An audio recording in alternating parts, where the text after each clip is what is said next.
Hello नमस्कार आदाब सलाम सत श्री अकाल केम छो कसे काय केरो हाल है के ना छी यहाँ सब कैसन वानी हाउ आर यू कैसे हैं आप लोग केमो नाचो मनक्कम खम्भागनी हुकुम केमती अच्छंती की खबर नमस्तुभ्यं राधे राधे राम राम देवी और सज्जनों।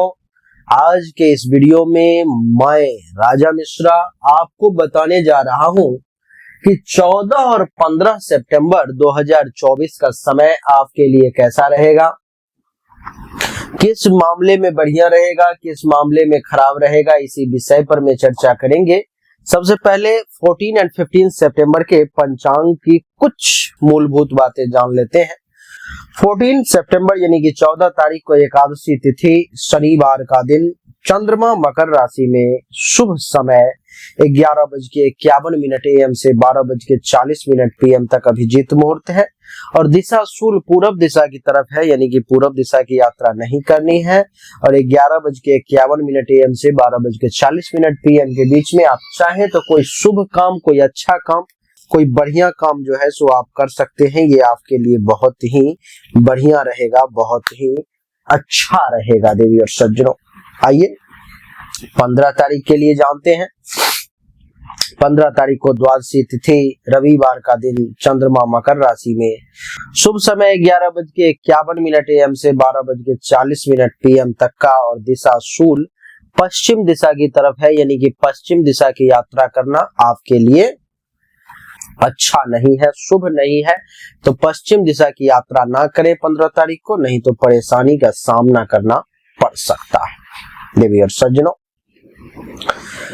आइए चर्चा को आरंभ करते हैं। सबसे पहली जो राशि है हमारी वो है मेष राशि। मेष राशि वालों के लिए कुंडली के 10वें भाव में चंद्रमा का प्रवेश है। कुंडली के 10वें भाव में ये बैठा हुआ चंद्रमा ये दर्शाता है कि इस समय में मेष राशि वाले जातक को कुछ जो है सो मान सम्मान में वृद्धि देखने को मिलेगी। जो इच्छा थी, जो पूरी नहीं हो पा रही थी, वो इच्छा इस समय में पूरी होगी। मेष राशि वालों की सभी कार्य बहुत आसानी से सरलता पूर्वक पूर्ण होते हुए नजर आ रहे हैं। आपका स्वास्थ्य भी इस समय में मेष राशि वाले काफी बढ़िया रहेगा। हेल्थ वाइज किसी प्रकार की अगर कोई इशू थी, कोई परेशानी थी, तो वो जो है इस समय में दूर हो जाएगी। आपका हेल्थ बढ़िया रहेगा। इतना ही नहीं, एकादश भाव में बैठने के कारण इस समय में आपको धन और सम्मान प्राप्ति के भी विशेष योग मेष राशि वाले में देख रहा हूं।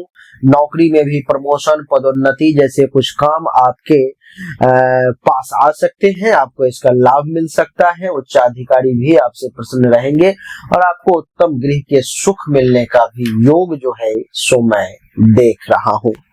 मेष के बाद बात करेंगे वृषभ राशि की। वृषभ राशि वालों के लिए कुंडली के 9वें भाव में चंद्रमा का प्रवेश है। कुंडली के 9वें भाव में ये बैठा हुआ चंद्रमा ये दर्शाता है कि वृषभ राशि वाले जातक इस समय में आपको कुछ परेशानी का सामना करना पड़ सकता है। थोड़ा सा सावधान हो जाएं। बिजनेस व्यवसाय से कुछ नुकसान भी हो सकता है। संतान से कुछ मतभेद की स्थिति भी सामने आ सकती है। स्वास्थ्य जो है आपका वो थोड़ा सा नरम रहेगा इस समय में। छाती से संबंधित, पेट से संबंधित, उदर से संबंधित किसी प्रकार की अगर कोई समस्या है तो उससे भी आपको राहत देखने को मिलेगा। आपका भाग्य इस समय में आपका साथ नहीं देगा, इसलिए भाग्य भरोसे आप ना बैठे। दुश्मन अगर परेशान करने की कोशिश करेगा तो उसका नाश होगा और आपको इस समय में राज्य की ओर से, सरकार की तरफ से, मालिक की तरफ से, जहां पर काम करते हो वहां के सीनियर अधिकारी की तरफ से भी कुछ लाभ मिलने के योग बन रहे हैं। वृषभ के बाद बात करेंगे मिथुन राशि की। मिथुन राशि वालों के लिए कुंडली के 8वें भाव में चंद्रमा का प्रवेश है। देवी और सज्जनों, कुंडली के 8वें भाव में बैठा हुआ ये चंद्रमा ये दर्शा रहा है कि इस समय मिथुन राशि वाले भोजन पर विशेष ध्यान दें, क्योंकि इस समय में आपको अपच की समस्या भी दिखाई दे रही है। सर्दी, खांसी, जुकाम की समस्या, स्वास्थ्य से संबंधित किसी प्रकार की कोई इशू आपके सामने में आ सकती है। छाती के रोग भी आपके लिए परेशानी का कारण बन सकते हैं, इसलिए थोड़ा सावधान। लड़ाई झगड़ा वाद विवाद की स्थिति पर में थोड़ा सा काबू करने का प्रयास करें। मानसिक तौर पर में कुछ कलेश की, कुछ टेंशन तनाव की स्थिति भी है। नियत समय पर भोजन मिलने में परेशानी के योग देख रहा हूं। अचानक से किसी प्रकार का कोई कष्ट, कोई परेशानी आपको घेर सकता है और धन के भी नुकसान का योग जो है सो मैं देख रहा हूं इन 2 दिनों में। मिथुन के बाद बात करेंगे कर्क राशि की। कर्क राशि वालों के लिए कुंडली के 7वें भाव में चंद्रमा का प्रवेश है। कुंडली के 7वें भाव में बैठा हुआ चंद्रमा ये दर्शा रहा है कि आपको धन का विशेष लाभ मिलेगा।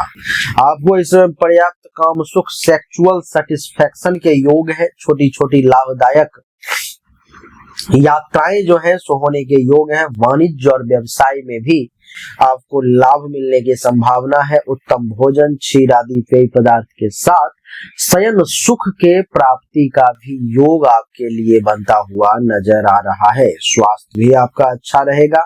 बढ़िया वाहन का भी सुख मिलेगा और इस समय में आपके ख्याति में भी वृद्धि के योग मैं देख रहा हूँ। कर्क के बाद बात करेंगे सिंह राशि की। सिंह राशि वालों के लिए कुंडली के 6ठे भाव में चंद्रमा का प्रवेश है। कुंडली के 6ठे भाव में चंद्रमा का प्रवेश ये दर्शाता है कि आपको धन का लाभ मिलता हुआ नजर आ रहा है। इस समय में आपका स्वास्थ्य भी अच्छा रहेगा। इस समय में किसी प्रकार की अगर कोई हेल्थ वाइज इशू वगैरह है तो उससे भी आपको राहत जो है सो देखने को मिलेगी। और सिंह राशि वाले इतना ही नहीं, आपके यश और आनंद में भी वृद्धि का योग देख रहा हूँ। इस समय में महिलाओं से आपका संपर्क बढ़ता हुआ पुरुष वर्ग के लोगों के लिए विशेष तौर पर बढ़ता हुआ बढ़ रहा है और महिलाओं का पुरुषों से संपर्क बढ़ता हुआ दिखाई दे रहा है। देवी और सज्जनों, इतना ही नहीं, इस समय में आपको अपने घर में सुख प्राप्ति के योग है। दुश्मन पराजित होगा, रोग के नाश होंगे और आपकी जानकारी के लिए बता दूं कि आपका खर्चा अधिक होता हुआ नजर आ रहा है। सिंह के बाद कन्या राशि की बात करेंगे। कन्या राशि वालों के लिए कुंडली के 5वें भाव में चंद्रमा का प्रवेश है। कुंडली के 5वें भाव में ये बैठा हुआ चंद्रमा ये दर्शाता है देवी और सज्जनों की यात्रा में कष्ट और दुर्घटना की संभावनाएं भी दिखाई दे रही है। कार्य में सफलता मिलता हुआ नजर नहीं आ रहा है। कार्य बहुत ज्यादा सफल इस समय में नहीं होगा। मन में कुछ अशांति के योग है। धन का भी कुछ नुकसान हो सकता है। पेट में जलोदर आदि रोगों की संभावना दिखाई दे रही है। काम वासना की अधिकता आपके अंदर इस समय में जागृत हो सकती है और इस समय में आप किसी को विशेष सलाह देने का प्रयास ना करें और ना ही किसी से विशेष सलाह लेने की कोशिश करें, आपके लिए अच्छा नहीं है। कन्या के बाद तुला की बात करेंगे। देवी और सज्जनों, तुला राशि वालों के लिए कुंडली के 4th भाव में चंद्रमा का प्रवेश है। कुंडली के 4th भाव में ये बैठा हुआ चंद्रमा ये दर्शाता है कि तुला राशि वाले जातक थोड़ा सा सावधान रहे, नहीं तो अपने ही लोगों से वाद विवाद की स्थिति सामने आ सकती है। मन में कुछ चंचलता, छाती में किसी प्रकार के विकार की संभावना भी दिखाई दे रही है और भोजन का सही समय पर नहीं मिलना नजर आ रहा है और नींद में भी कुछ बाधाएं, कुछ परेशानी आपके सामने में आ सकती है। जल तथा स्त्री दोनों से खतरा है आपको, तो जल से भी सावधान रहे, स्त्री से भी सावधान रहे और स्त्री वर्ग के लोगों को पुरुषों से सावधान रहना चाहिए। समाज में कहीं पर में आपका अपमान इस समय में हो सकता है, इसलिए थोड़ा सा सावधान रहे। जीवन साथी के सुख में कुछ कमी के योग देख रहा हूँ। तुला के बाद बात करेंगे वृश्चिक राशि की। वृश्चिक राशि वालों के लिए कुंडली के 3रे भाव में चंद्रमा का प्रवेश है। कुंडली के 3रे भाव में ये बैठा हुआ चंद्रमा ये दर्शा रहा है वृश्चिक राशि वाले कि आपको धन प्राप्ति के विशेष योग बन रहे हैं। वस्त्र आदि का सुख भी मिलेगा, स्वास्थ्य भी आपका अच्छा ही रहेगा। शत्रुओं पर विजय प्राप्ति के योग हैं। मन आपका काफी प्रसन्न रहेगा। प्रेमी प्रेमिका से सहवास का सुख मिलेगा। बंधुजनों से लाभ मिलने के योग है। व्यक्तियों से संपर्क बढ़ता हुआ नजर आ रहा है और भाग्य में भी वृद्धि होती हुई नजर आ रही है। वृश्चिक के बाद बात करेंगे धनु राशि की। देवी और सज्जनों, धनु राशि वालों के लिए कुंडली के 2रे भाव में चंद्रमा का प्रवेश है। कुंडली के दूसरे भाव में चंद्रमा का प्रवेश ये दर्शाता है कि मानसिक तौर पर में कुछ असंतोष की स्थिति सामने आ रही है। परिवार के लोगों के साथ संबंध में कुछ खराबी भी देखने को मिल सकती है। आंख से संबंधित किसी प्रकार की पीड़ा या कोई अन्य रोग भी आपको परेशान करने की कोशिश कर सकता है। अच्छा भोजन और सुख प्राप्ति में भी कुछ बाधाओं के संकेत मैं धनु राशि वालों के लिए देख रहा हूँ। कार्यों में असफलता मिलता हुआ नजर आ रहा है। गलत कर्मों के तरफ आपकी रुचि विशेष बढ़ सकती है और विद्या प्राप्ति के तरफ आपकी रुचि कम होती हुई नजर आ रही है। धनु के बाद बात करेंगे देवी और सज्जनों मकर राशि की। मकर राशि वालों के लिए कुंडली के प्रथम भाव में चंद्रमा का प्रवेश है। कुंडली के प्रथम भाव में ये बैठा हुआ चंद्रमा ये दर्शा रहा है कि मकर राशि वाले आपको सुख और आनंद दोनों प्राप्ति के योग है। किसी प्रकार का हेल्थ बाय इशू कोई रोग है तो उससे राहत मिलेंगे। उत्तम भोजन समय पर मिलने के योग है। वस्त्र और सैया सुख में वृद्धि के योग है। अच्छा खासा कपड़ा, अच्छा सैया सुख प्राप्ति का योग है। जीवन साथी के साथ संभोग का अवसर दिखाई दे रहा है। उपहार और धन प्राप्ति के भी योग नजर आ रहे हैं। सज्जनों मकर के बाद बात करेंगे कुंभ राशि की। कुंभ राशि वालों के लिए कुंडली के 12वें भाव में चंद्रमा का प्रवेश है। कुंडली के 12वें भाव में बैठा हुआ चंद्रमा ये दर्शा रहा है कि आपका खर्चा इस समय में कुछ अधिक हो सकता है। शारीरिक तौर पे कुछ कष्ट की संभावना, विशेष करके नेत्र रोग आपको कुछ परेशान कर सकते हैं। धन और मान सम्मान में कमी के कुछ योग है। संतान का सहयोग थोड़ा कम मिलता हुआ नजर आ रहा है। मानसिक चिंताएं बढ़ सकती हैं। और आपकी जानकारी के लिए बता दूं कि इस समय में आपका खर्चा अधिक हो सकता है। अपने शक्ति का आप दुरुपयोग कर सकते हैं जो करना आपके लिए ठीक नहीं।